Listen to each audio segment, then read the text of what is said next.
El 14 de marzo de 1879, tres agricultores que preparaban la tierra para la siembra de primavera en el condado de Clearfield, Pensilvania, oyeron algo que les heló la sangre, unos gritos ahogados que provenían de debajo de la tierra misma. Al seguir el sonido hasta un parche de suelo recién removido cerca de una casa abandonada, encontraron la mano de un hombre sobresaliendo de la tierra, los dedos aún moviéndose, arañando desesperadamente la tierra compacta que lo cubría. Lo que sacaron de esa tumba improvisada apenas era reconocible como humano. Cubierto de tierra, con los ojos desorbitados por el terror e incapaz de articular palabras coherentes. El hombre al que rescataron era Silas Cunningham, un agricultor local que había desaparecido hacía 3 días. Cuando el sheriff del condado finalmente obtuvo su confesión sobre quién lo había enterrado y por qué, el testimonio reveló un secreto familiar tan perturbador que las transcripciones judiciales fueron selladas durante décadas.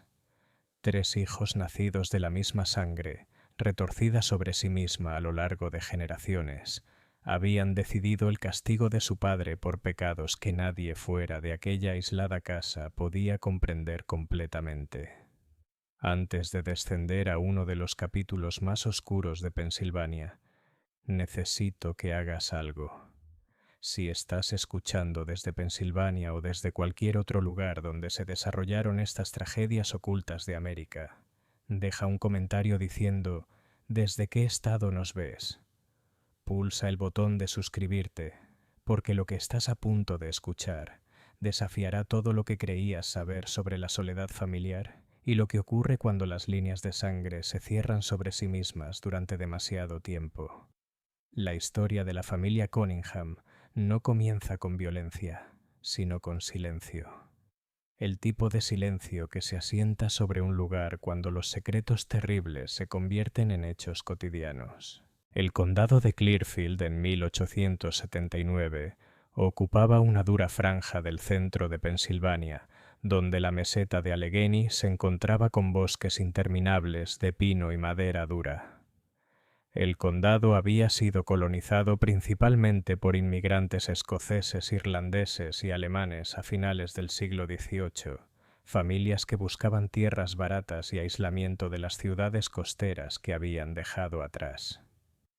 Para la época de nuestra historia, Clearfield contaba con unas 20.000 almas dispersas en 900 millas cuadradas de terreno accidentado, pueblos mineros agrupados alrededor de depósitos de carbón, campamentos madereros que aparecían y desaparecían con las estaciones y granjas aisladas donde las familias vivían a semanas de viaje de sus vecinos más cercanos. La granja de los Cunningham se encontraba en la esquina noroeste del condado, a lo largo de un camino de carretas lleno de baches que conectaba el asentamiento minero de Osceola Mills con la ciudad maderera de Phillipsburg. La propiedad comprendía 80 acres de tierra pobre, suelo pedregoso que resistía cualquier intento de cultivo, colinas empinadas cubiertas de bosques de segunda generación y un arroyo que corría con fuerza en primavera, pero se reducía a un hilo de agua en agosto. La casa era una estructura de 2 pisos construida en la década de 1820, hecha de madera local que se había tornado gris oscuro con el tiempo. 2 pequeñas ventanas en cada piso, una chimenea de piedra en el lado norte, un porche delantero hundido y un sótano excavado en la ladera detrás de la casa. Silas Cunningham tenía 57 años en 1879, aunque aparentaba una década más. Años de trabajo duro habían encorvado su cuerpo. La artritis deformaba sus manos y una vida de mala nutrición lo había dejado enjuto y con la mirada vacía. Medía apenas 1,65 metros, tan delgado como un poste, con el cabello castaño lacio ya encanecido, y una barba que recortaba de forma irregular con tijeras de esquilar ovejas. Su vestimenta consistía en pantalones de lana casera sostenidos con tirantes de cuerda, una camisa de algodón manchada y botas que había remendado varias veces con cuero de animales muertos. Pero la apariencia física de Silas no era lo que llamaba la atención, sino la de sus 3 hijos. Fueron ellos quienes hacían que los viajeros evitaran la granja Cunningham, que las familias vecinas se persignaran al oír su nombre y que el sheriff del condado se sintiera incómodo de un modo que no podía explicar. El hijo mayor se llamaba Josiah, de 31 años en 1879.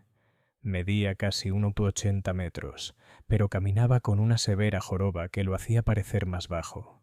Su cabeza tenía una forma extraña, demasiado alargada de adelante hacia atrás, casi como un huevo, con una frente prominente y una barbilla retraída. Sus ojos, de un azul pálido y acuoso, estaban demasiado separados, dándole una expresión vacía que muchos confundían con simpleza. Sus manos eran desproporcionadamente grandes, con nudillos hinchados y rojos, y dedos que nunca se enderezaban del todo.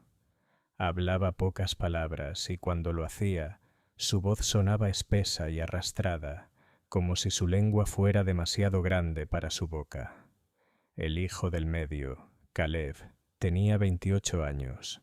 Era varios centímetros más bajo que Josiah, de pecho ancho y extremidades gruesas, con la fuerza bruta que proviene de una vida de trabajo pesado. Pero su rostro contaba otra historia.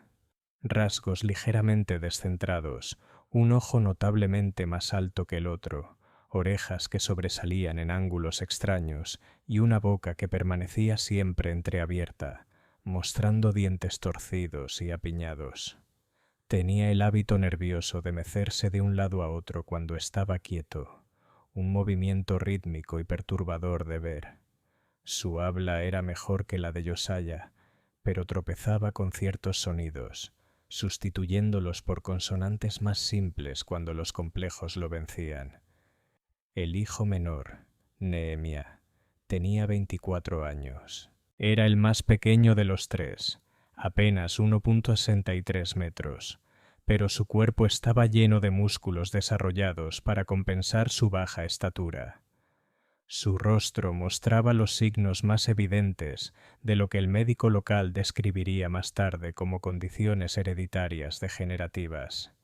Una pronunciada mordida inferior que hacía sobresalir sus dientes inferiores, una nariz ancha y aplastada, y orejas pequeñas y deformes. Pero a diferencia de sus hermanos, los ojos de Nehemia mostraban una inteligencia aguda, una conciencia calculadora que lo hacía aún más inquietante que sus hermanos mayores. Era él quien manejaba los pocos asuntos del campo con el mundo exterior, quien hablaba por la familia en las raras ocasiones en que trataban con vecinos. El origen del aislamiento de los Cunningham comenzó 2 generaciones antes, en la década de 1820, cuando el abuelo de Silas, Ezra, compró la tierra y construyó la casa. Ezra había llegado a Pensilvania desde algún lugar del este. Los relatos variaban sobre si provenía de Nueva York o Nueva Jersey, trayendo consigo a su esposa y 2 hijos pequeños. Pero su esposa murió durante su primer invierno en la propiedad, y Ezra crió solo a sus hijos, un niño llamado Josiah, el mayor, y una niña llamada Rebecca, en aquella aislada casa. Lo que ocurrió después se susurraba, pero nunca se hablaba abiertamente. Ezra nunca volvió a casarse. Su hija Rebecca nunca dejó la granja para casarse. Y cuando Josiah, el mayor, alcanzó la adultez, él también permaneció en la propiedad. Los registros parroquiales de la iglesia luterana local mostraban solo un matrimonio registrado para la familia Cunningham, el de Josiah el mayor con Rebecca en 1832. El certificado de matrimonio los enumeraba como Josiah Cunningham y Rebecca Cunningham, pero no mencionaba que eran hermano y hermana. De esa unión nació Silas en 1822, junto con 2 hermanos que murieron en la infancia. Cuando Silas alcanzó la edad adulta, se casó con una mujer llamada Martha Yoda, hija de una familia de inmigrantes alemanes del condado vecino. El matrimonio produjo 3 hijos, Josiah, Caleb y Nehemia, pero Marta murió en 1858, cuando Nehemiah tenía solo 3 años, en circunstancias que nunca se explicaron completamente. El médico local que examinó su cuerpo anotó únicamente en sus registros un decaimiento inexplicable y fallo general. Después de la muerte de Marta, Silas crió solo a sus 3 hijos, como su propio padre lo había hecho antes. Los muchachos crecieron en un aislamiento casi total. Raramente viajaban más allá de los límites de su propiedad, educados solo por la limitada alfabetización de su padre y socializados únicamente entre ellos. La granja apenas proveía lo suficiente para sobrevivir. Algunos cerdos, unas pocas gallinas, un huerto débil y algo de caza ocasional en los bosques cercanos. Para la década de 1870, la granja Cunningham había adquirido en el condado la reputación de un lugar que debía evitarse. Los viajeros por el camino de carretas afirmaban ver a los 3 hijos trabajando en los campos. Sus extrañas apariencias y comportamientos inquietantes hacían sentir incómodos incluso a los hombres más duros de frontera. Circulaban historias sobre los hermanos Cunningham, que hablaban su propio idioma, que practicaban actos antinaturales, que habían sido vistos realizando rituales perturbadores en el bosque. La mayoría de estas historias eran exageraciones nacidas del miedo y la ignorancia, pero contenían suficiente verdad como para despertar cautela. Los vecinos más cercanos, la familia Hofmeister, vivían a 2 millas al sur en una granja más próspera. Wilhelm Hofmeister ocasionalmente se encontraba con Silas o alguno de los hijos en la tienda general de Osceola Mills, encuentros que siempre eran breves e incómodos. Hofmeister testificó más tarde que había ofrecido ayuda a los Cunningham en múltiples ocasiones a lo largo de los años: asistencia en la cosecha, préstamos de herramientas, invitaciones a reuniones sociales. Pero siempre había sido rechazado con negativas secas. El invierno de 1878-1879 fue particularmente severo en el centro de Pensilvania. La nieve comenzó a caer en noviembre y continuó hasta marzo, acumulándose en montículos que hacían intransitables los caminos durante semanas. La granja Cunningham, ya aislada, quedó completamente desconectada del mundo exterior. Los suministros que debieron haberse comprado en otoño se agotaron. El ganado, mal protegido, comenzó a morir. Y en esa casa, con 4 hombres atrapados durante meses en un espacio reducido, algo se rompió. La secuencia de acontecimientos que llevó al entierro de Silas Cunningham comenzó la mañana del 11 de marzo de 1879, aunque las tensiones que estallarían ese día se habían acumulado durante todo el invierno. El hogar había caído en un patrón de creciente hostilidad, silencios que duraban días, comida sin conversación, cada hombre refugiado en sus propios pensamientos y resentimientos. El detonante inmediato, según el testimonio posterior de Silas, fue una disputa por el racionamiento de alimentos. El invierno había agotado las provisiones más rápido de lo previsto. A principios de marzo, su dieta consistía principalmente en papilla de maíz, algo de cerdo salado de su escasa reserva y poco más. Silas, como patriarca, controlaba la distribución de lo que quedaba.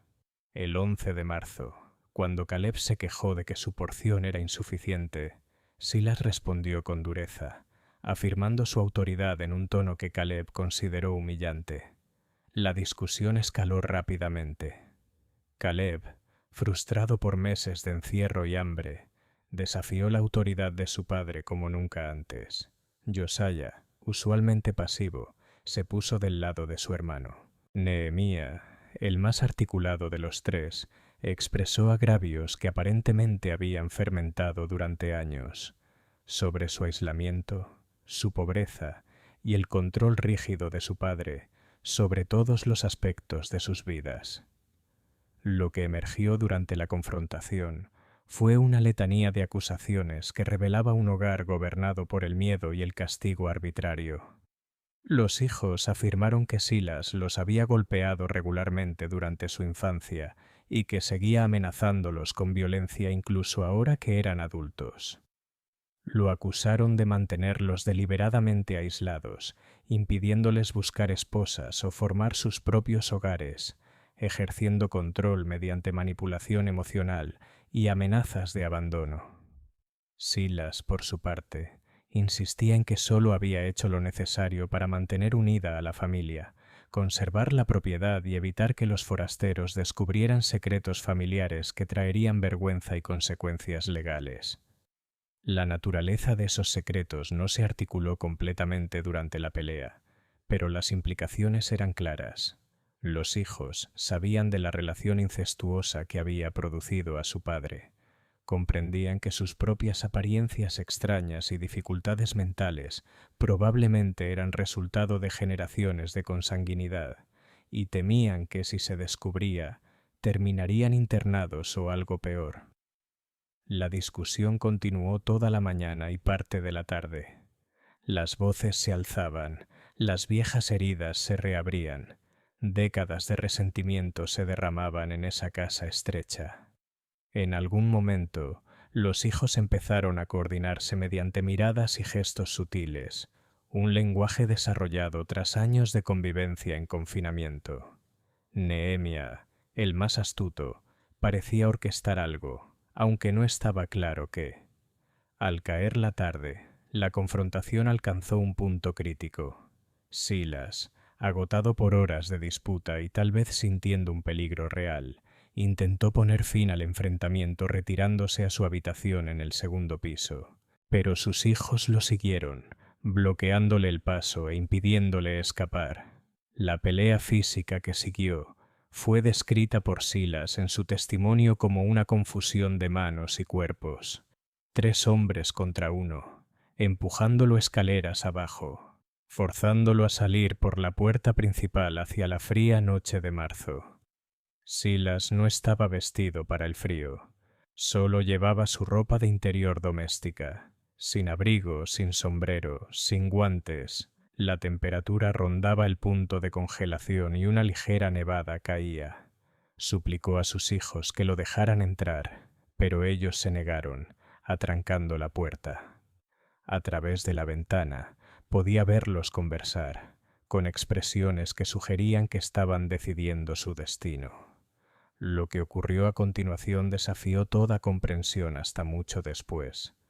Los 3 hijos salieron de la casa cargando palas, cuerdas y una lona de arpillera. Obligaron a Silas, ya demasiado helado y asustado para resistirse eficazmente, hacia un tramo de tierra detrás del sótano de raíces, donde el suelo estaba más blando, menos congelado que el terreno circundante. Y allí, trabajando a la luz de una lámpara, comenzaron a cavar.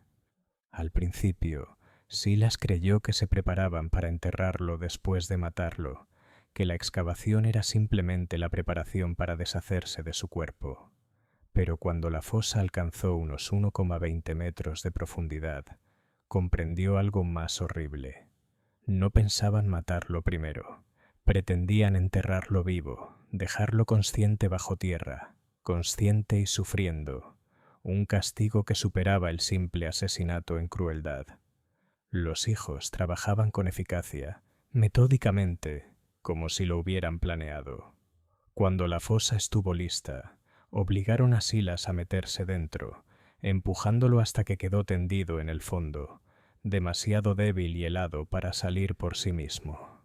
Luego lo envolvieron de manera suelta con la lona, no para darle consuelo, sino para evitar que la tierra lo asfixiara de inmediato, asegurándose de que sobreviviera un tiempo bajo tierra. Nehemia explicó sus motivos con palabras que Silas más tarde repetiría ante las autoridades. Su padre los había enterrado a ellos, había enterrado su potencial, su futuro, sus oportunidades de una vida normal, a través de sus acciones y de la vergüenza de sangre que les había transmitido. Ahora él experimentaría ese entierro de forma literal, entendería lo que significaba estar atrapado sin escape. Tendría tiempo para contemplar sus pecados antes de que la tierra lo reclamara para siempre. El recubrimiento de la tumba comenzó alrededor de las 9:00 de la noche. Los hijos arrojaban la tierra lentamente, deliberadamente, dándole a Silas tiempo para entender lo que ocurría, para sentir cada capa de suelo añadiendo peso sobre él. Dejaron una pequeña cámara de aire cerca de su rostro, suficiente para mantenerlo con vida temporalmente, y colocaron la lona de modo que evitara el colapso inmediato de la tierra sobre su cuerpo. La capa final fue compactada con firmeza, haciendo que el sitio pareciera un terreno recién removido más que una tumba evidente. Antes de regresar a la casa, los hijos permanecieron varios minutos de pie sobre el lugar, escuchando. Podían oír sonidos apagados desde abajo, los intentos de su padre por llamar, el rascado de sus manos contra la lona y la tierra.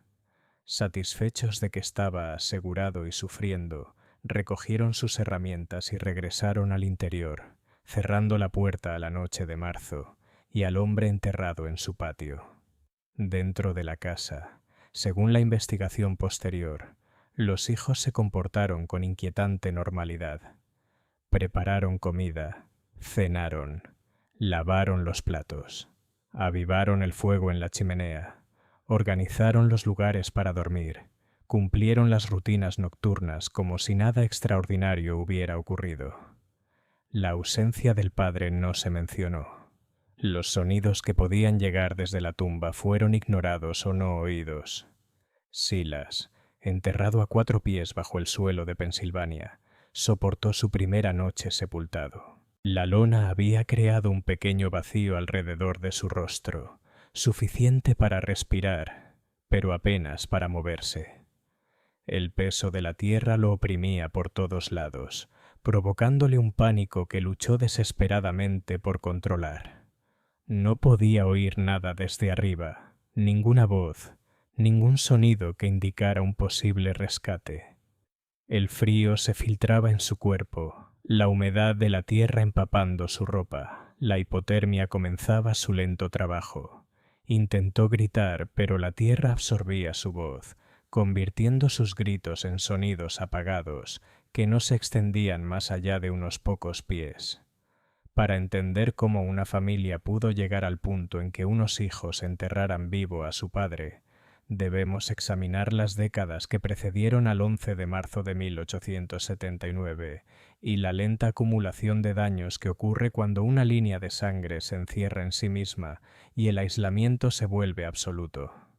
Los problemas de la familia Cunningham comenzaron, como se mencionó, con la decisión de Ezra de permitir o alentar el matrimonio entre sus hijos Josiah y Rebecca. Ya fuera una decisión práctica nacida del aislamiento, una elección deliberada basada en creencias sobre mantener la pureza de la sangre o simplemente el resultado de demasiada cercanía en un espacio demasiado reducido, las consecuencias fueron biológicas y psicológicas. Silas, producto de esa unión, mostraba menos anormalidades físicas evidentes que las que sus propios hijos exhibirían más tarde. Pero quienes lo conocieron en su juventud afirmaban que era lento para aprender, propenso a la ira e incapaz de desenvolverse en la sociedad normal. Recibió una educación mínima. La ubicación remota de la granja impedía asistir regularmente a la escuela, y la alfabetización limitada de sus padres no podía ofrecerle mucha instrucción. En la adolescencia, Silas se había convertido esencialmente en un trabajador más en la propiedad familiar, siguiendo las instrucciones de su padre sin cuestionarlas, desarrollando pocas ideas o ambiciones propias. Cuando el padre de Silas, Josiah, murió en 1842, dejando al joven de 20 años a cargo de la granja, se vio abrumado por responsabilidades para las que no estaba preparado. La propiedad comenzó a deteriorarse. Cercas sin reparar, campos sin cultivar, animales que vagaban. Los agricultores locales que lo visitaban decían encontrar a Silas en estados de confusión, incapaz de tomar decisiones básicas sobre la siembra o la cosecha, sobreviviendo más por suerte que por habilidad. El matrimonio con Martha Yoda en 1845 fue arreglado por el padre de ella, dueño de la tienda general en Osceola Mills, quien sabía que la granja Cunningham necesitaba la gestión de una mujer. Martha tenía 19 años, Silas 23. No fue un matrimonio por amor. El padre de Martha esencialmente la vendió a cambio de que Silas saldara las deudas pendientes con la tienda. Las primeras cartas de Martha a su hermana, conservadas en colecciones familiares y presentadas luego como evidencia, pintaban un retrato perturbador de la vida en la granja Cunningham. Describía a Silas como un hombre infantil en su pensamiento, dominado por estados de ánimo cambiantes como el clima, y temeroso de cualquier cambio o desafío a su rutina. Escribía sobre el aislamiento, las semanas que pasaban sin ver a nadie, el silencio de la casa, la forma en que Silas a veces desaparecía en el bosque durante días, regresando sucio y desorientado. El nacimiento de los 3 hijos, Josiah en 1848, Caleb en 1851 y Nehemías en 1855, trajo aún más tensión. Las cartas de Martha señalaban que cada niño mostraba un desarrollo peculiar, con retrasos al caminar y hablar, rasgos físicos inusuales evidentes desde la infancia y comportamientos que la inquietaban. Escribió a su hermana sobre su deseo de buscar consejo médico, pero el médico más cercano estaba en Phillipsburg, a un día de viaje por malos caminos, y Silas se negó rotundamente a permitir que alguien fuera de la familia examinara a los niños. Para 1858, las cartas de Martha adoptaron un tono desesperado. Decía sentirse atrapada, incapaz de marcharse porque no tenía a dónde ir con 3 hijos pequeños, pero cada vez más convencida de que algo estaba fundamentalmente mal con la familia en la que se había casado. Su última carta, escrita solo unas semanas antes de su muerte, mencionaba haber descubierto cosas sobre la familia de Silas que explican mucho, pero lo empeoran todo. Aunque no especificó qué había aprendido, la muerte de Martha se atribuyó oficialmente a una neumonía, pero el médico que examinó su cuerpo notó moretones inusuales y signos de desnutrición prolongada que sugerían negligencia o algo peor. Sin embargo, en la Pensilvania rural de 1858, la muerte de la esposa de un granjero por enfermedad no era lo bastante inusual como para justificar una investigación, especialmente en una propiedad remota donde casi no había testigos. Tras la muerte de Martha, el hogar Cunningham se sumió aún más en la disfunción. Silas, incapaz de ser un padre soltero, crió a sus 3 hijos con una mezcla de disciplina dura y descuido. Los niños recibieron casi ninguna educación formal. Silas apenas sabía leer y no hizo esfuerzo alguno por enseñarles más allá de las habilidades básicas de supervivencia. Aprendieron a cultivar trabajando, aprendieron a hablar por su limitada interacción entre ellos y su padre, y nunca aprendieron normas sociales. A medida que crecían, sus anormalidades físicas y mentales se hicieron más evidentes. El desarrollo cognitivo de Josiah quedó muy rezagado. A los 10 años funcionaba al nivel de un niño mucho menor, capaz de realizar tareas simples por imitación, pero incapaz de razonar o entender conceptos abstractos. Caleb mostraba mayor capacidad, pero tenía problemas para controlar sus emociones, alternando entre un silencio retraído y estallidos violentos. Nehemías, el más joven, se desarrolló de manera más normal, pero con una cualidad calculadora que sugería que comprendía más de lo que mostraba. Su aislamiento significó que desarrollaran sus lazos principales entre ellos, no con su padre. Crearon sus propios patrones de comunicación, una mezcla de inglés común, palabras inventadas y gestos que funcionaban casi como un idioma privado. Trabajaban juntos con eficacia en las tareas agrícolas, pero mostraban poca habilidad para interactuar con extraños en las raras ocasiones en que el contacto ocurría. Wilhelm Hofmeister, el granjero vecino, recordó un incidente hacia 1868, cuando se encontró con los 3 hermanos Cunningham trabajando en un campo cerca del límite de la propiedad. Intentó entablar una conversación amistosa, preguntando por la salud de su padre y ofreciéndose a prestarles herramientas para la cosecha. Los muchachos lo miraron sin responder, con expresiones tan extrañas y un silencio tan absoluto, que Hofmeister finalmente se retiró, perturbado por el encuentro. Más tarde testificó que los chicos parecían más animales salvajes que niños cristianos, una valoración dura, pero que mantuvo firme. Cuando los hijos llegaron a la adultez, la cuestión de su futuro se volvió cada vez más problemática. En circunstancias normales, los jóvenes habrían abandonado la casa paterna para buscar trabajo, formar sus propias familias y construir una vida independiente.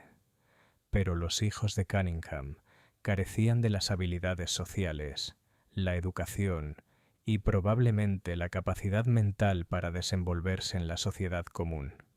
Estaban atrapados en la granja por sus limitaciones, y Silas estaba atrapado con ellos por su responsabilidad y su propia incapacidad para imaginar alternativas. La década de 1870 trajo tensiones crecientes. Los hijos, ya físicamente maduros y fuertes por el trabajo agrícola, dejaron de temer los castigos físicos de su padre. La autoridad de Silas dependía cada vez más del control psicológico que de la fuerza. Controlaba el acceso al mundo exterior, administraba el escaso dinero que generaba la granja y tomaba todas las decisiones sobre compras y ventas. Los hijos empezaron a resentir este control, especialmente al darse cuenta de que otros hombres de su edad vivían de manera distinta. Tenían esposas, propiedades, tomaban sus propias decisiones. Nehemías, que a veces acompañaba a su padre a la tienda general, observaba con creciente resentimiento a otras familias. Veía hombres más jóvenes que él, dueños de sus propias granjas, que hablaban con confianza con los comerciantes y eran tratados con respeto por la comunidad. Se dio cuenta de cómo los demás miraban a la familia Cunningham con lástima, asco o miedo, y entendió que la reputación de su familia impedía cualquier posibilidad de integración social normal. Los hijos comenzaron a discutir su situación entre ellos, conversaciones de las que su padre no participaba. Hablaban de marcharse, de reclamar su parte de la propiedad, de obligar a su padre a darles independencia. Pero también comprendían, al menos de manera confusa, que no estaban preparados para la vida fuera de la granja. Sus apariencias inusuales los marcarían donde quiera que fueran. Su escasa educación y habilidades sociales dificultarían encontrar trabajo, y la oscura reputación familiar, si los seguía, cerraría muchas puertas. Para el invierno de 1878-1879, la situación se había vuelto insostenible. Los hijos estaban en la treintena o cerca de ella, muy por encima de la edad en que los hombres solían dejar el hogar paterno. Silas rondaba los 60 años, con salud deteriorada y poca capacidad para manejar la granja.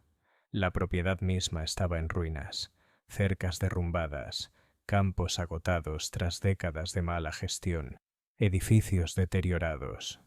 Todos en la casa sabían que se avecinaba un cambio, pero nadie sabía de qué forma llegaría. Las duras condiciones del invierno aceleraron la crisis. Confinados en la casa durante semanas, sin posibilidad de escapar unos de otros, las disfunciones familiares se amplificaron. Pequeñas irritaciones se convirtieron en grandes agravios. Viejos resentimientos resurgieron, y en la mente calculadora de Nehemías comenzó a formarse un plan, una manera de resolver su situación utilizando el mismo aislamiento y secreto que habían creado sus problemas desde el principio. Mientras Silas Cunningham yacía enterrado detrás de su propio sótano de raíces, luchando por cada respiración bajo más de 1 metro de tierra de Pensilvania, sus 3 hijos se comportaban de maneras que más tarde proporcionarían pruebas cruciales sobre su estado mental y sus motivaciones. El primer día completo después del entierro, el 12 de marzo de 1879, comenzó con aparente normalidad en la granja Cunningham.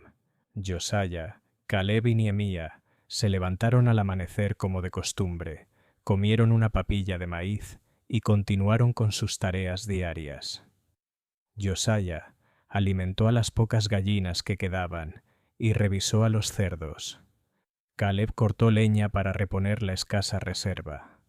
Nehemías trabajó dentro de la casa, lavando platos y organizando suministros. Pero había diferencias, cambios sutiles que sugerían que los hermanos no estaban del todo cómodos con lo que habían hecho. Los tres evitaron el área cercana al sótano de raíces donde su padre yacía enterrado. Cuando el trabajo los obligaba a pasar cerca, apresuraban el paso sin mirar la tierra removida. Trabajaban en un silencio inusual, incluso para una familia acostumbrada a hablar poco. Por la tarde del primer día, los tres se reunieron en la habitación principal de la casa para discutir. Nehemías, el más elocuente, lideró la conversación.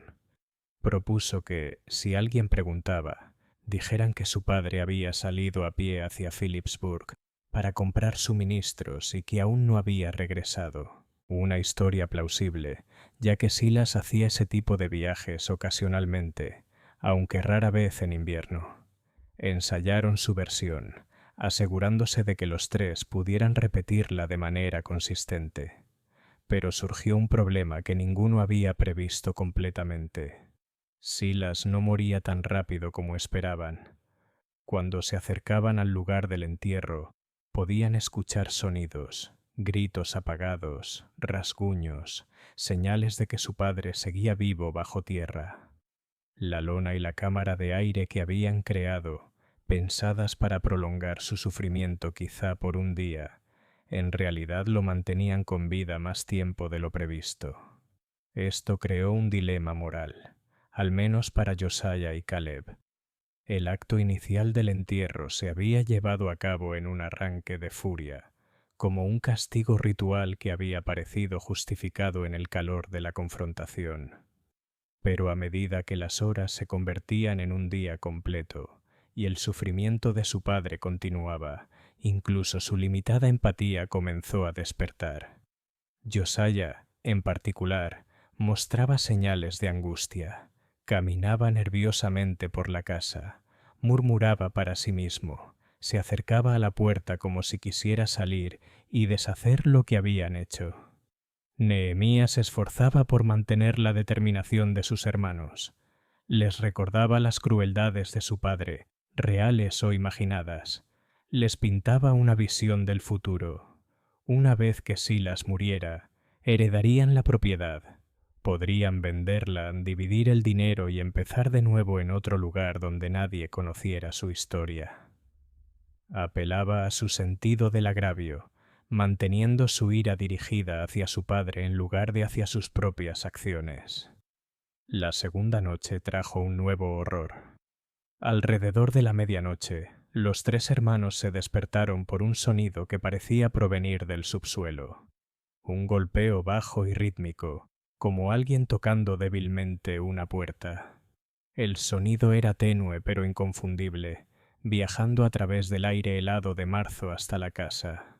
Josiah quería desenterrar de inmediato a su padre, pero Nehemías se lo impidió, argumentando que ya habían ido demasiado lejos para volver atrás. El tercer día, 13 de marzo, amaneció frío y despejado. Los golpes procedentes del lugar del entierro se habían detenido antes del amanecer, y el silencio resultó aún peor que el ruido. Los hijos se acercaron al sitio, escuchando atentamente, pero no oyeron nada. Intentaron convencerse de que Silas finalmente había muerto, que su prueba había terminado, pero no podían estar completamente seguros, y ninguno quería cavar para comprobarlo. Fue durante este tercer día cuando el destino intervino en forma de tres agricultores vecinos: Wilhelm Hofmeister, su hijo mayor Johann y un jornalero llamado Thomas Byrne.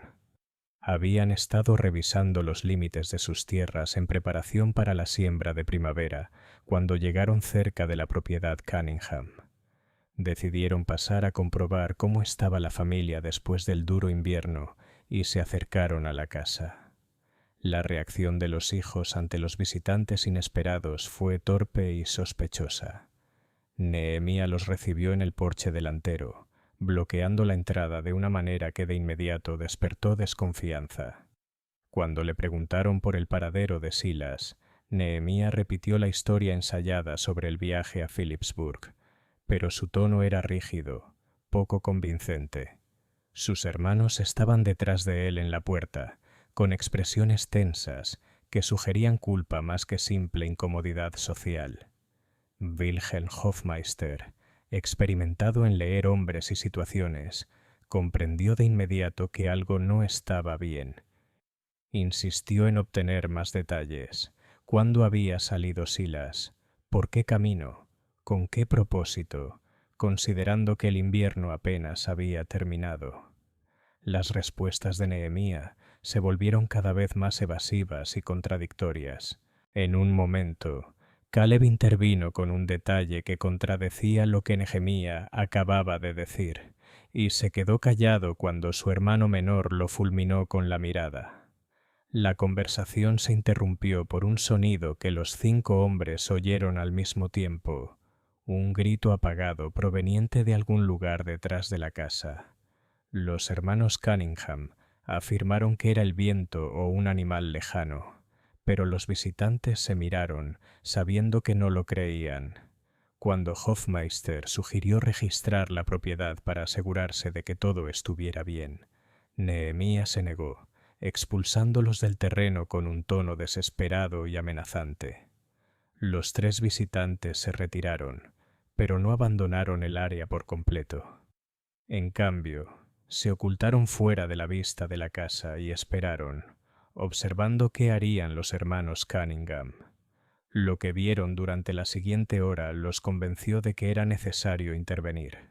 Los 3 hermanos salieron de la casa varias veces, acercándose y alejándose del área cercana al sótano de raíces, con un lenguaje corporal que revelaba ansiedad intensa y desacuerdo. Wilhelm Hofmeister tomó una decisión. Envió a su hijo Johann a caballo a Osceola Mills para buscar al sheriff del condado, mientras él y Thomas Byrne permanecían vigilando la situación. Si Silas Cunningham realmente estaba desaparecido en circunstancias sospechosas, las autoridades debían intervenir. Y si ocurría algo más, algo que explicara el extraño comportamiento y los sonidos apagados, también debía investigarse. Los hermanos Cunningham, observando desde las ventanas de la casa, comprendieron que habían sido vistos.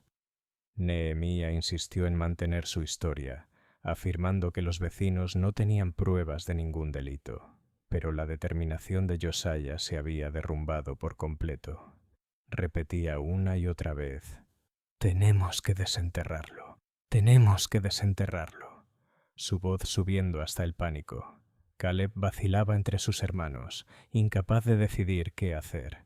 La discusión entre los 3 degeneró en una confrontación física.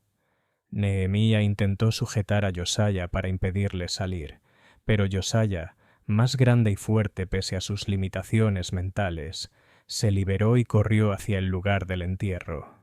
Nehemia y Caleb lo siguieron, y los 3 convergieron junto al sótano de raíces donde su padre había sido enterrado 3 días antes. Fue en ese momento, alrededor de las 2 de la tarde del 13 de marzo, cuando Wilhelm Hofmeister y Thomas Byrne se acercaron nuevamente, ignorando los límites de la propiedad y las advertencias previas de los hermanos. Llegaron al área justo cuando Josiah comenzaba a cavar frenéticamente con las manos desnudas, arrojando tierra a un lado con desesperación mientras Nehemia intentaba apartarlo.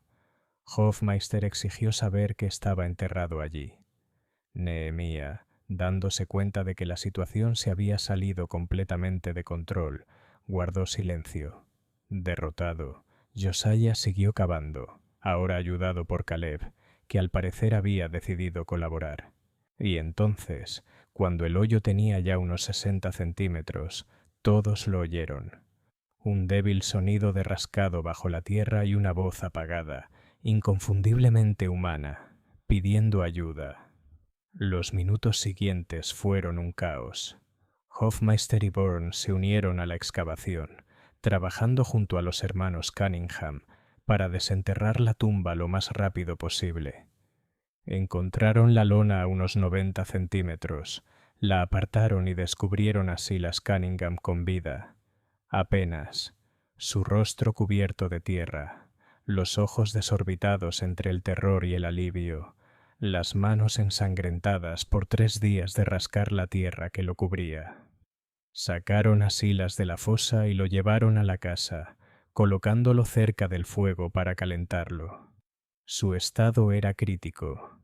Hipotermia severa, deshidratación, posible daño pulmonar por respirar aire húmedo lleno de tierra durante 3 días, y un trauma psicológico tan profundo que no pudo hablar coherentemente durante horas.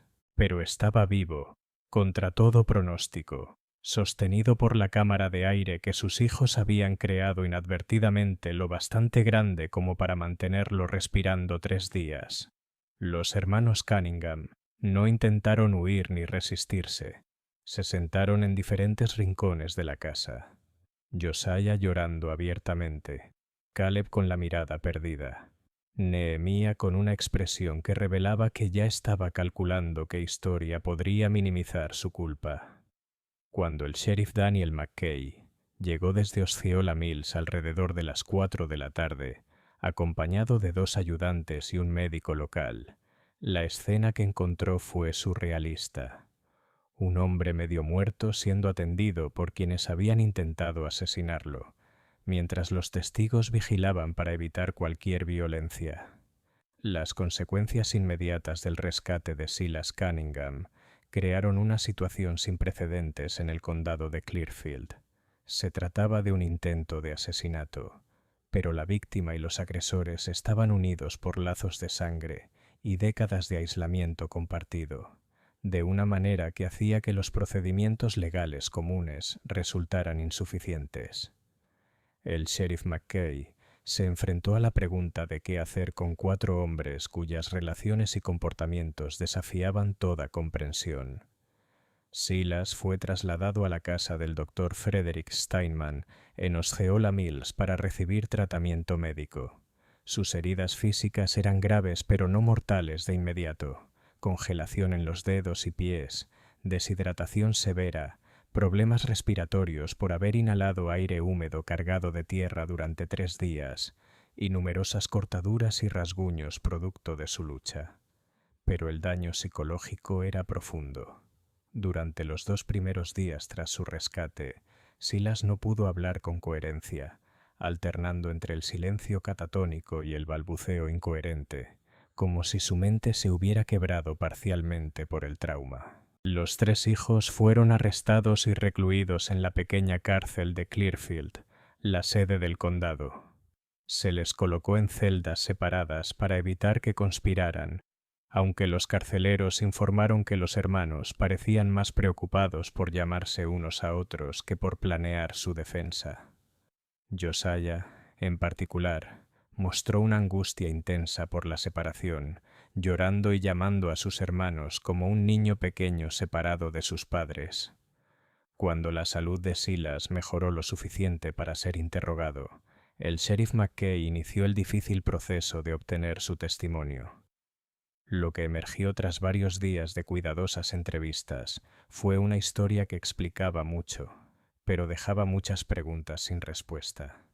Silas describió la confrontación del 11 de marzo, la discusión creciente sobre la comida y la autoridad, la decisión de sus hijos de enterrarlo como castigo por lo que consideraban una vida entera de agravios. Pero cuando McKay lo presionó por detalles sobre esos supuestos agravios, Silas se volvió evasivo. El sheriff, experto en reconocer evasivas, sintió que Silas ocultaba algo, algún aspecto de la historia familiar o de la dinámica doméstica que explicaría mejor las acciones de sus hijos. McKay comenzó a investigar la historia familiar de los Cunningham por su cuenta, entrevistando a los vecinos, revisando los registros del condado y reconstruyendo una genealogía que explicaba gran parte de la apariencia inusual y las limitadas capacidades de los hijos. Lo que descubrió lo perturbó profundamente. El registro matrimonial entre Josiah Cunningham, el mayor, y Rebecca Cunningham mostraba que ambos tenían el mismo apellido, pero no indicaba su relación familiar. No existía ningún registro de la madre de Silas antes de su matrimonio con Josiah. El patrón de anormalidades físicas y mentales en los hijos sería atribuido posteriormente por expertos médicos a una degeneración hereditaria resultado de la consanguinidad. McKay se enfrentó a un dilema ético y legal. La ley de Pensilvania en 1879 prohibía el matrimonio entre parientes consanguíneos cercanos, pero su aplicación era irregular, especialmente en zonas rurales donde la privacidad familiar era respetada y la documentación oficial escasa. Las relaciones incestuosas de los Cunningham precedían la mayoría de los estatutos formales, ocurriendo en una época y un lugar donde tales asuntos se resolvían mediante el aislamiento social más que con acciones legales. Pero las consecuencias de esas relaciones, tres hombres cuyas condiciones mentales y físicas ponían en duda su competencia legal, ahora se materializaban en una acusación de intento de asesinato. El fiscal del condado, James Hartwell, llegó desde Clearfield para evaluar si el caso podía llevarse a juicio. Entrevistó a los hijos por separado, y sus notas revelaron la complejidad de sus estados mentales. Josiah apenas podía articular por qué habían enterrado a su padre. Respondía con frases fragmentadas y razonamientos circulares que sugerían una discapacidad cognitiva genuina. Caleb ofreció más detalles, pero parecía incapaz de comprender por qué sus actos eran criminales, insistiendo repetidamente en que solo habían hecho lo que su padre merecía. Nehemia fue el único que mostró una comprensión clara de la gravedad de la situación, pero sus respuestas eran calculadas, destinadas a minimizar su culpabilidad. Argumentó que los abusos de su padre y sus propias limitaciones mentales los habían llevado a un acto que ahora lamentaban. La cuestión de la competencia mental de los hijos para enfrentar juicio se volvió central en el caso. El doctor Steinman, quien había tratado a Silas, fue llamado a examinar a los hijos y ofrecer una opinión médica sobre su capacidad mental. Su informe, presentado ante el tribunal el 25 de marzo de 1879, fue un documento extraordinario para su época. Steinman describió con detalle clínico las anormalidades físicas que observó en cada hijo y trató de correlacionarlas con déficits conductuales y cognitivos.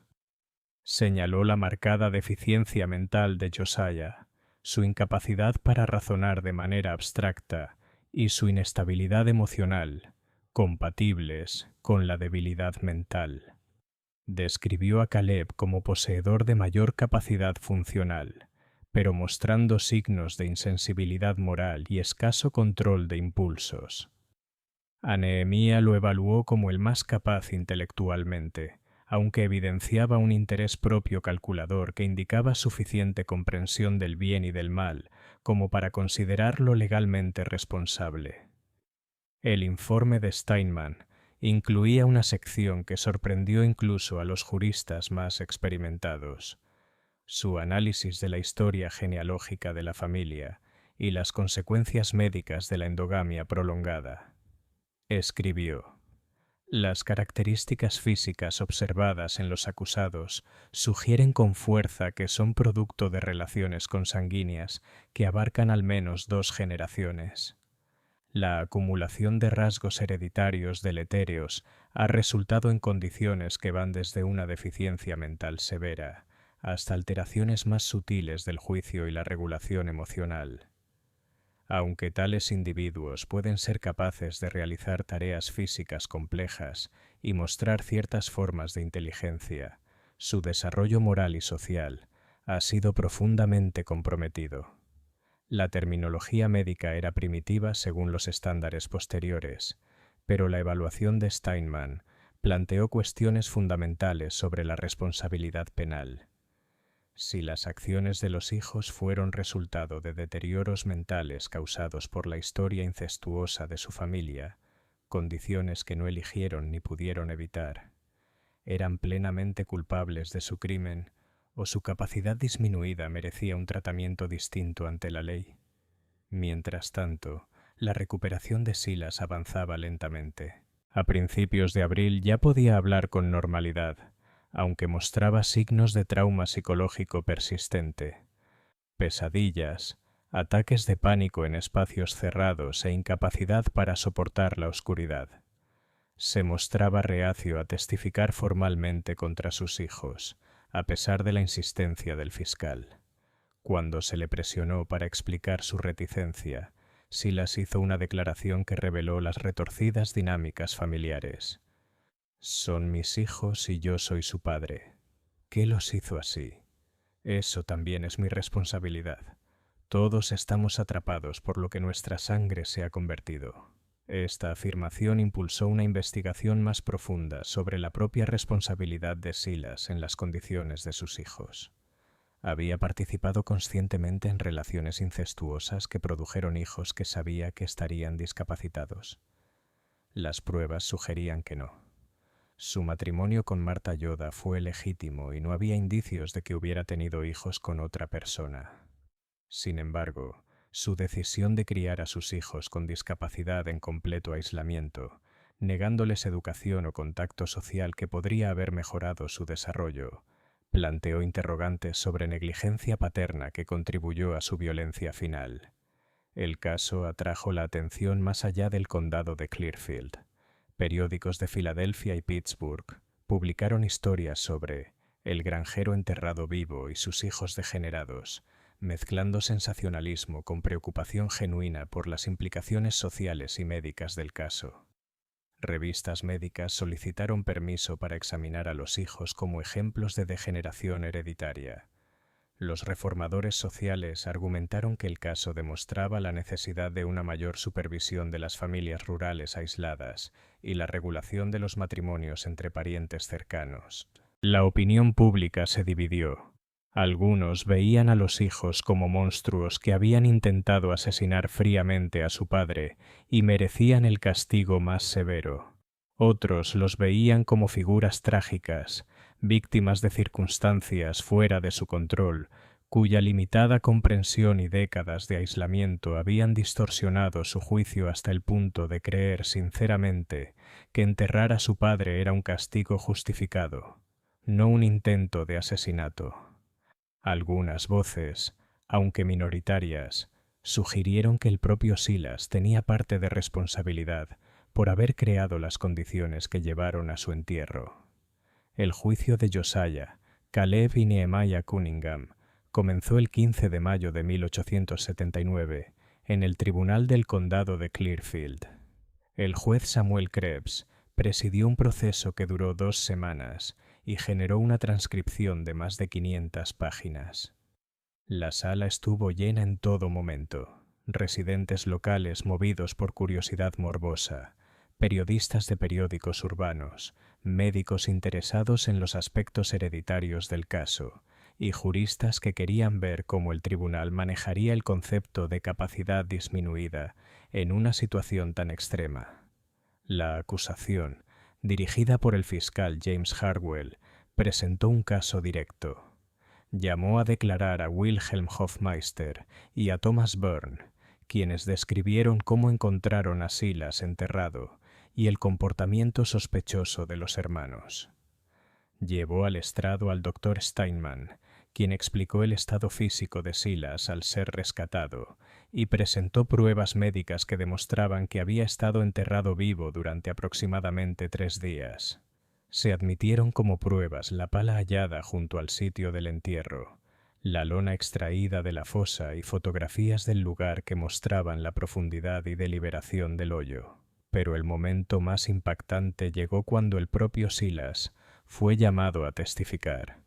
La sala quedó en silencio cuando el granjero de 57 años, aún demacrado y débil por su calvario, subió al estrado.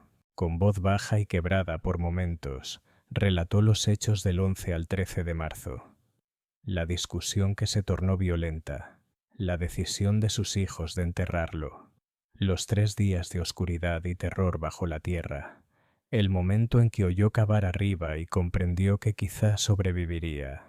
Bajo el contrainterrogatorio del abogado defensor, Harold Bingham, Silas tuvo que abordar las condiciones que habían llevado a la confrontación.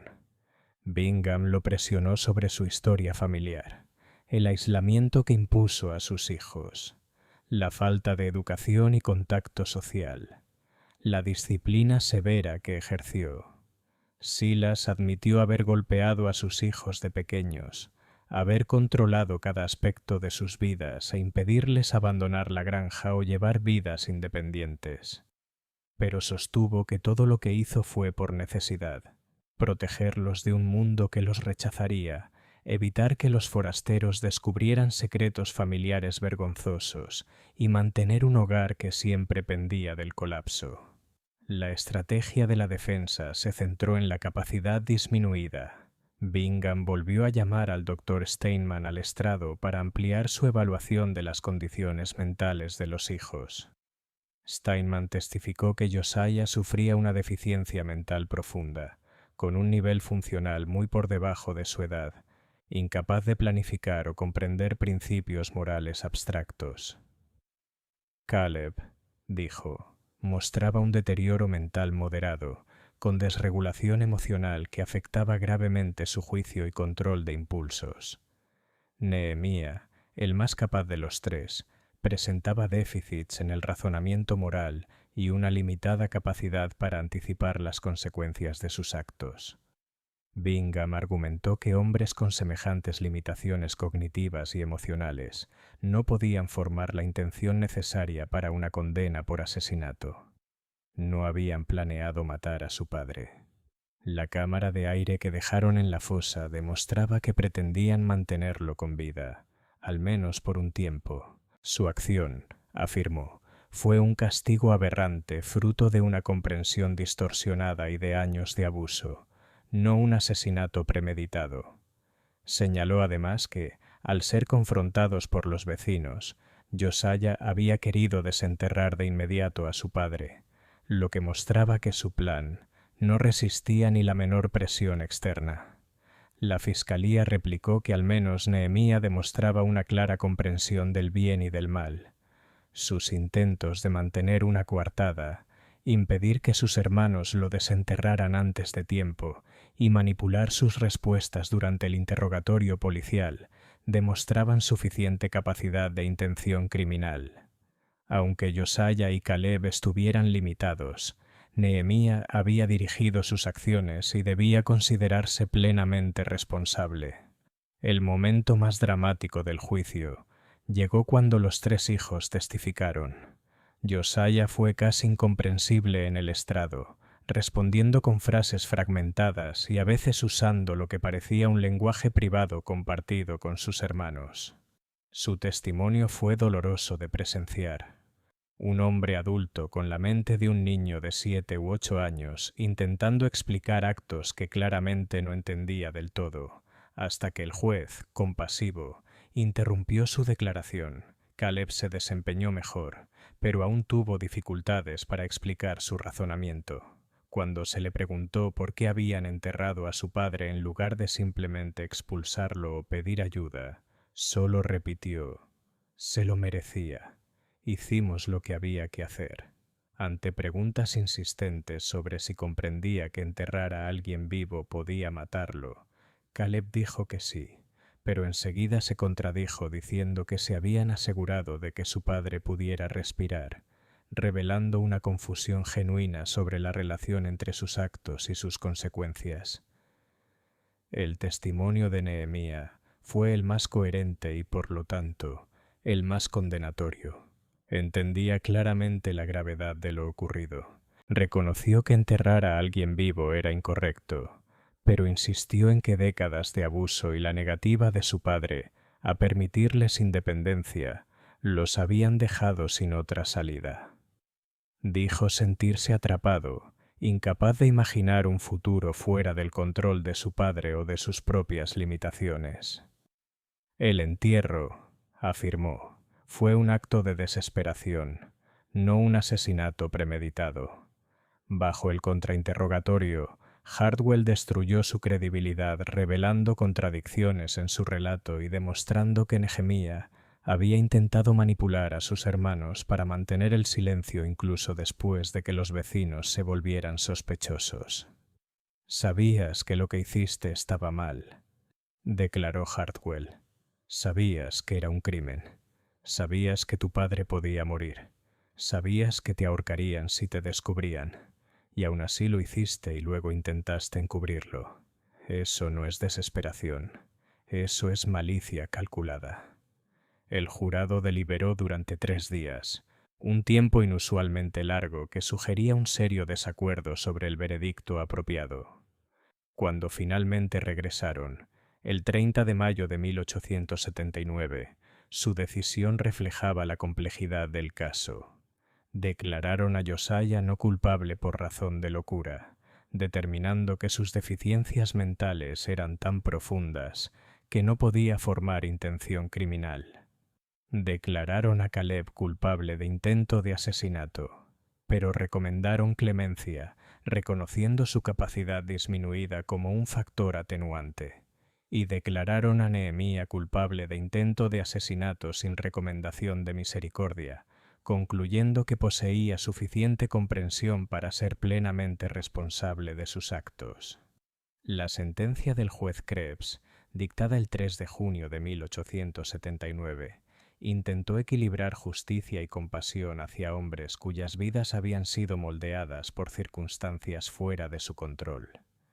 Josiah fue internado de forma indefinida en el Hospital Estatal de Locos de Pensilvania, en Harrisburg, donde los médicos intentarían tratarlo, aunque nadie esperaba mejoría.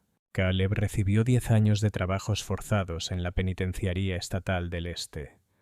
El juez señaló que aunque su capacidad era limitada, conservaba suficiente entendimiento para merecer castigo, aunque no la pena máxima que la ley permitía. Nehemías recibió 25 años de trabajos forzados, con el juez afirmando que la inteligencia del acusado y sus intentos calculados de ocultar el crimen demostraban un nivel de culpabilidad que requería un castigo severo, aunque el tribunal reconocía los factores hereditarios y ambientales que habían contribuido a su degradación moral. Silas escuchó la sentencia con lágrimas corriendo por su rostro. Cuando se le dio la oportunidad de hablar, solo dijo: «Los perdono. Son mis hijos. Debería haber sido mejor padre para ellos. Todos deberíamos haberlo hecho mejor». La disolución de la familia Cunningham tras el juicio marcó el final de una línea de sangre que se había vuelto tóxica por generaciones de aislamiento y endogamia. La granja fue vendida en subasta para pagar las deudas legales, comprada por una familia vecina que derribó la vieja casa y construyó una nueva en otra parte del terreno, como si la distancia física del lugar de la tragedia pudiera borrar lo ocurrido allí. Silas Cunningham nunca se recuperó del todo de su calvario, aunque sus heridas físicas sanaron.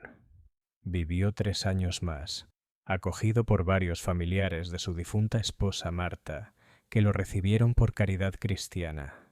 Trabajó ocasionalmente como jornalero, pero sufría los efectos psicológicos persistentes de su entierro. Ataques de pánico en espacios cerrados, pesadillas que lo despertaban gritando, incapacidad para estar solo después del anochecer. Murió en 1882, a los 60 años, oficialmente de neumonía, aunque en realidad de un espíritu quebrado que había renunciado a la vida. Josiah Cunningham pasó el resto de su vida en el Hospital Estatal de Locos. Los registros del hospital describen a un paciente que nunca se adaptó a la institucionalización, que permanecía confundido por su separación de sus hermanos y que, en ocasiones, se volvía violento cuando los enfermeros intentaban moverlo de los lugares que conocía. Murió en 1891, a los 43 años. La causa oficial fue complicaciones de gripe, aunque los cuidadores señalaron que había dejado de comer semanas antes, como si hubiera perdido la voluntad de seguir viviendo. Caleb cumplió su condena completa de 10 años en la Penitenciaría Estatal del Este, una prisión diseñada para la reforma moral, que resultaba especialmente inadecuada para alguien con sus limitaciones. Los registros penitenciarios lo describen como un recluso difícil, no violento, pero incapaz de seguir instrucciones complejas, propenso a estallidos emocionales y necesitado de supervisión constante para evitar que se metiera en situaciones peligrosas. Fue liberado en 1889. A los 38 años, regresó brevemente al condado de Clearfield y luego desapareció de los registros históricos. Los rumores lo situaban en varios lugares, trabajando en un campamento maderero del norte de Pensilvania, viviendo como vagabundo en las zonas carboníferas o muerto en un accidente minero en la década de 1890, aunque nada de ello pudo confirmarse. Nehemia fue el que mejor se adaptó al encarcelamiento, lo que coincidía con su mayor inteligencia.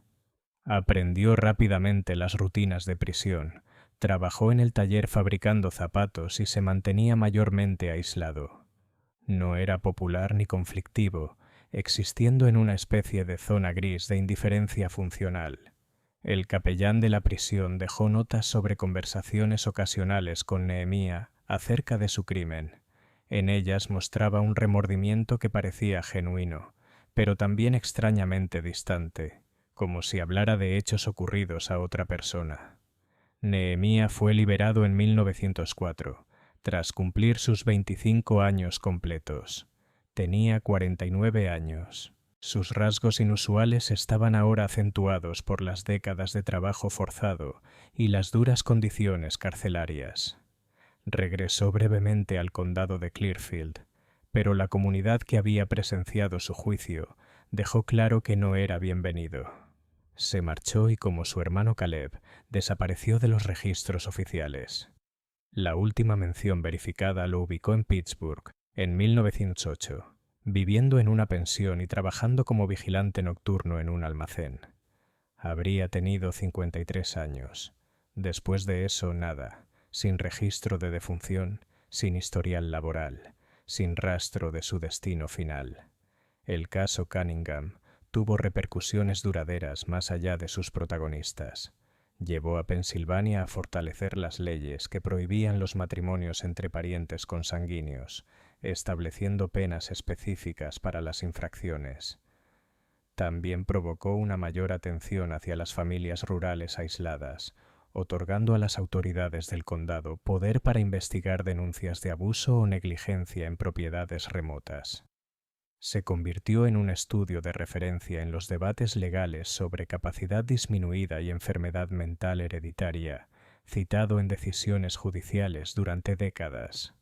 Los profesionales médicos utilizaron el caso para avanzar en la comprensión de los efectos de la endogamia. El Dr. Steinman publicó en 1880 un extenso artículo en una revista médica de Filadelfia, usando a los hermanos Cunningham como ejemplo de degeneración hereditaria y abogando por medidas de salud pública que impidieran los matrimonios consanguíneos. Su trabajo, aunque rudimentario según los estándares modernos, representó un reconocimiento temprano de que ciertas condiciones genéticas podían transmitirse dentro de una familia y agravarse con la endogamia. El caso también entró en el folclore local, distorsionado y sensacionalizado.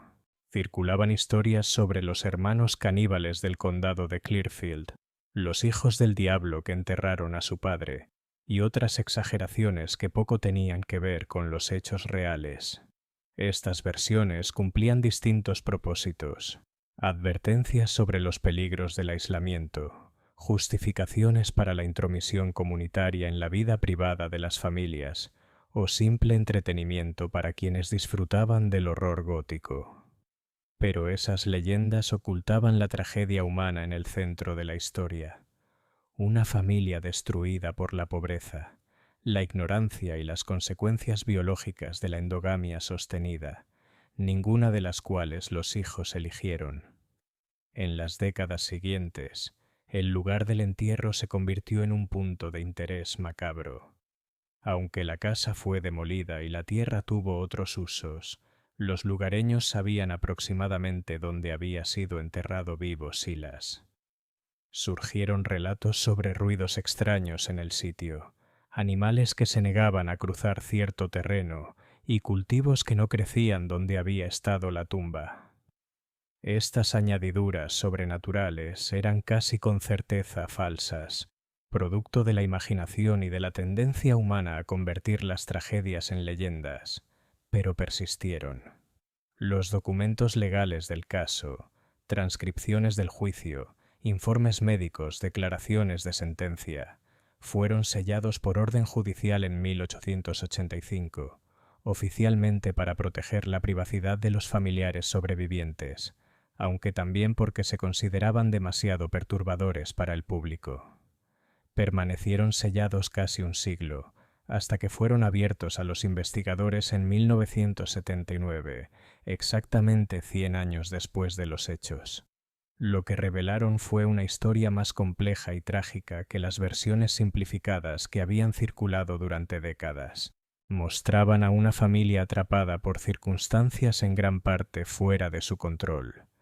Pobreza que les impidió buscar ayuda, aislamiento social que les negó perspectiva externa, daño genético ocurrido antes de su nacimiento y un sistema legal incapaz de manejar casos donde la capacidad disminuida complicaba las nociones de responsabilidad criminal. El caso Cunningham nos obliga a enfrentar preguntas incómodas sobre la culpa y la responsabilidad. ¿Fueron Josiah, Caleb y Nehemiah monstruos que intentaron asesinar a su padre? ¿O fueron víctimas de un sistema biológico, social y legal que creó las condiciones para la tragedia? ¿Fue Silas un padre cruel que recibió su merecido, o fue también víctima del daño hereditario y la pobreza, haciendo lo mejor que podía con sus limitaciones? ¿Y qué responsabilidad tenía la comunidad que permitió que una familia viviera en tal aislamiento que su disfunción terminara en intento de homicidio? Las respuestas no son simples, y quizá ese sea el punto central de la tragedia Cunningham. Los hijos no fueron monstruos sobrenaturales, eran hombres dañados que cometieron un crimen terrible bajo circunstancias que hacen inadecuados los juicios morales simples. Su historia nos recuerda que el horror no requiere fantasmas ni demonios. A veces, las historias más inquietantes son las puramente humanas, donde personas comunes toman decisiones atroces por razones comprensibles, si no justificables, y donde la línea entre víctima y verdugo se vuelve tan difusa que distinguir entre ellas parece imposible. La última persona conocida con conocimiento directo del caso Cunningham fue Margaret Hofmeister, hija de Wilhelm Hofmeister, quien había ayudado a rescatar a Silas. Vivió hasta 1953, muriendo a los 94 años. En una entrevista concedida a un historiador local en 1948, recordó los relatos de su padre sobre la familia y el rescate.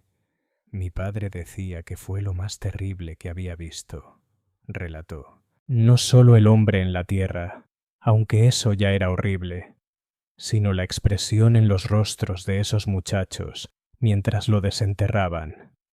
Parecían perdidos, como niños que habían hecho algo malo pero no comprendían por qué estaba mal. Eso fue lo que lo persiguió el resto de su vida. No la crueldad, sino la confusión. Realmente no entendían lo que habían hecho mal. Y quizás esa confusión, esa brecha entre acción y comprensión, sea el verdadero horror en el corazón de la historia Cunningham. 3 hombres que enterraron vivo a su padre y no alcanzaban a comprender por qué eso estaba mal. Un padre que los perdonó incluso cuando enfrentaban castigo por intentar matarlo. Una comunidad que no sabía si condenar a los hijos como criminales o compadecerlos como víctimas. un sistema legal que no podía aplicar conceptos como culpa o responsabilidad a hombres cuya capacidad moral había sido dañada antes de nacer. La granja Cunningham ya no existe. El bosque ha reclamado la tierra que una vez fue cultivada. La ubicación exacta de la tumba se ha perdido con el tiempo y los cambios de un siglo y medio. Todos los involucrados han muerto. Sus descendientes están dispersos o ignoran su conexión con los hechos de 1879. Las pruebas físicas desaparecieron hace mucho. La casa demolida, la tumba cubierta de vegetación, las herramientas y objetos dispersos o destruidos. Lo que queda es la historia misma, conservada en documentos judiciales y crónicas periodísticas, en revistas médicas y precedentes legales, en los recuerdos desvanecidos de una comunidad que en su mayoría ha olvidado, pero no del todo borrado, lo ocurrido en aquella aislada granja de Pensilvania. Es una historia sin héroes claros ni villanos simples, sin elementos sobrenaturales ni moralejas fáciles, solo seres humanos dañados, desesperados, haciéndose daño entre sí en circunstancias que vuelven difícil el juicio y dolorosa la compasión. Ese es el verdadero legado del caso Cunningham. No los detalles sensacionalistas de un hombre enterrado vivo, sino la verdad más dura, que a veces las historias más perturbadoras son las que pueden explicarse si tuviéramos todos los hechos, si comprendiéramos todo el contexto, si pudiéramos ver con claridad cómo las personas rotas toman decisiones terribles. El horror no está en que no podamos entender lo que ocurrió en aquella granja de Pensilvania en 1879. El horror es que podemos entenderlo demasiado bien